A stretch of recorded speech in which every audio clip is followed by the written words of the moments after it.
Friends, simply put, we are Sodom. I wrote an article on Patheos with that very title several years ago, We Are Sodom, and it is far more true now than it was then or ever in our nation's history. We have ended international aid to poor folk around the world that was providing needed food and medicines to people who are struggling and at risk, and people are dying because we have cut that aid.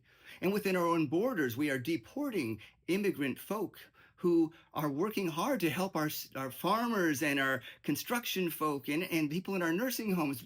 We're deporting the people that we need and dehumanizing them. And people are dying in the concentration camps, dying when they're sent abroad. We are killing God's people. On top of that, just in the past few months, Donald Trump has indicated that an executive order criminalizing homelessness, criminalizing the mentally ill, seeking to institutionalize the mentally ill. And then just in the last 48 hours, Trump has indicated that he's going to remove all of the homeless folk in our nation's capital city, not housing them, but removing them, just as if they didn't exist. And then replacing the police department there with a martial law, with the National Guard taking over the policing of that city needlessly, because the crime rate in that city has gone down the past few years. It is deplorable what's taking place. We're cutting benefits to mothers and children, SNAP benefits, welfare benefits. We're harming our elderly, the vulnerable elderly, by cutting back on Medicare. All of this combined is, simply put, sodomy. In the book of Genesis, we hear about Sodom, the community that was being judged, and some angels come down to visit.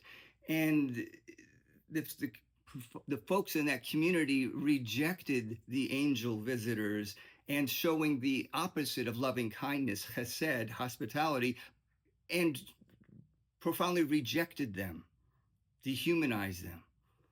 And they were known for treating the poor badly and not sharing their wealth with people who needed it. Well, the Bible interprets itself in Ezekiel 16:49-51, sharing the same perspective. And Jesus himself shares this very perspective of the Sodom story in Matthew 10, verse 5-15, where people who are out sharing the gospel, the apostles, if they're rejected by any community, to dust their feet away from that, and with the words in their minds that it would be better for the community of Sodom than it is for the people that reject them. It's the context of hospitality, the lack of hospitality, the lack of care and provision. And friends, this is exactly what our nation is doing. We have become Sodom. We need to repent. We need to repent in all the ways, at the voting booths, in our personal interactions with people on the streets, in our communities, in our families that are struggling. Personally and on the policy level, we need to repent from sodomy. I pray we do it.